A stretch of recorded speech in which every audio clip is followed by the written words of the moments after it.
What could be fueling the rise in demand for this service? Well, listening to all of that was Jane Griffiths, who's a therapist and is the founder of Capa First Response, a charity set up to help family members experiencing this violence. Jane, good afternoon to you. Good afternoon. Thanks for having me. You're very welcome. Tell us what the main causes are of a child to come to parental violence. It's complex. There's no magic. Let's have one issue that's the problem. It's often compounded by many issues over a period of time. It's usually a communication issue. A relationship breakdown is what we consider it. It's often a child or a young person or a teenager trying to tell us something, but unable to use the words or unable to know what the issue is. So uses what we consider harmful behaviours towards a parent. And how much do you think the pandemic has contributed and brought more of these cases to the surface? It's hard to know because the data around this issue has been a bit sporadic over the years. It's not really something that people have recorded or recorded accurately. So it's hard for us to know since the pandemic have numbers increased. What we do know is services are seeing an increase in families and professionals referring to them. And I think that's because there was a nice piece of research done by Caroline Miles and Rachel Condry during the pandemic. And since the pandemic, people have become more aware of this as an issue. Therefore, we're all more conscious of what's happening in the home, and people are referring more. And even if the pandemic didn't actually bring more cases to the surface, lockdown itself, we know, heightened tensions and exacerbated the problem for some families. Yeah, certainly in the report by Rachel Condry, it was like a pressure pot.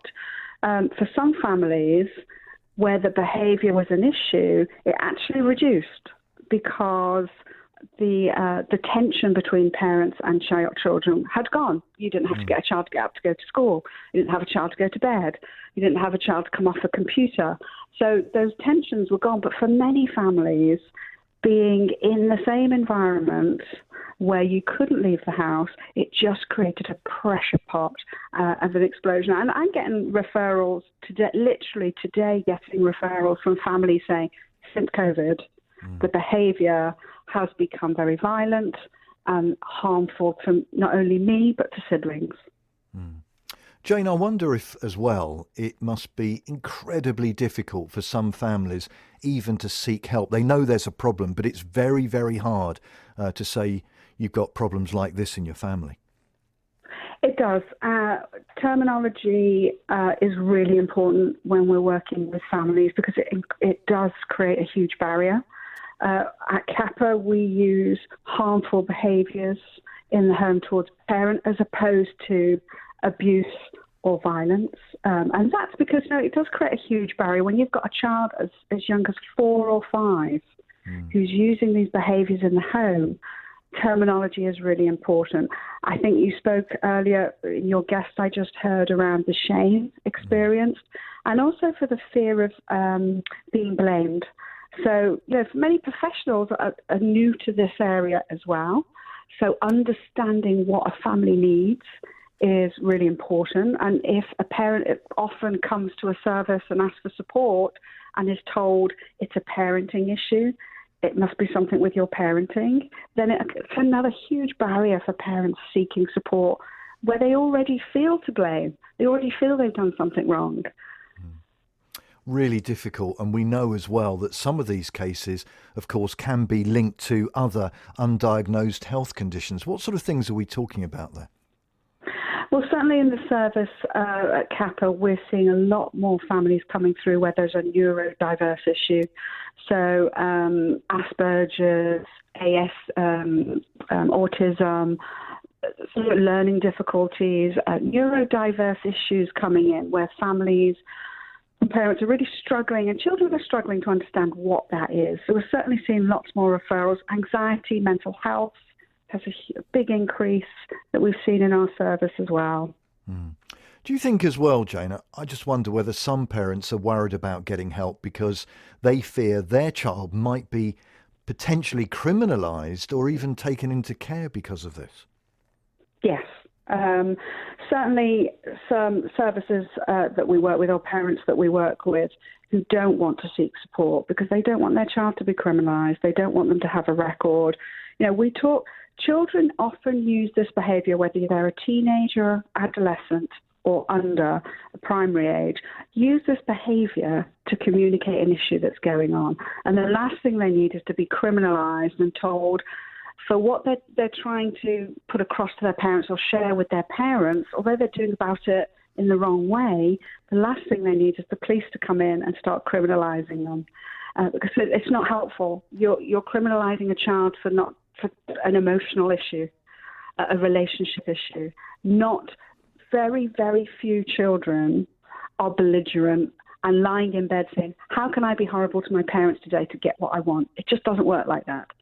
It's a child trying to tell us that there's something going on that they're unable to communicate with us for many reasons that are just as complex. And the last thing we need to do is to criminalise that. That doesn't mean we shouldn't be working with the police, because we should be. But we should be getting it right with the police when the police come knocking on the door, if they do, if a parent chooses to do that. This might be a very difficult conversation for some of our listeners to be hearing this afternoon. So can you remind us, Jane, what support there is out there for people who think they might be affected in this way and listening to the programme? I think the first thing is to know is that you're not alone. It's anticipated that up to 3% of families in the UK are impacted, and those numbers are really low because we know it's not recorded. So you're not alone. There's lots of organisations, specialist organisations out there that can support you. Capa is one of those organisations where we support families regardless of where you are in the UK. That you can seek support through our services, which is non-judgmental and specialist support that can help support your family immediately in what's happening in the home. It is a really difficult subject to think about as a parent. Many parents that hear that we should be more disciplined, or we should give them a little clip around the ear because that's what we did in my day. It's not helpful to hear that, and it certainly doesn't help in these instances. It's about a communication. It's about figuring out not the what is that is happening, not the what we see, but why it's happening. And there are supports, there is lots of support out there for parents, and we get it. It is a tough subject and a tough discussion. Jane, thank you so much. Jane Griffiths is a therapist and is founder of Capa First Response, a charity set up to help family members experiencing this type of violence. You're listening to BBC Radio Kent.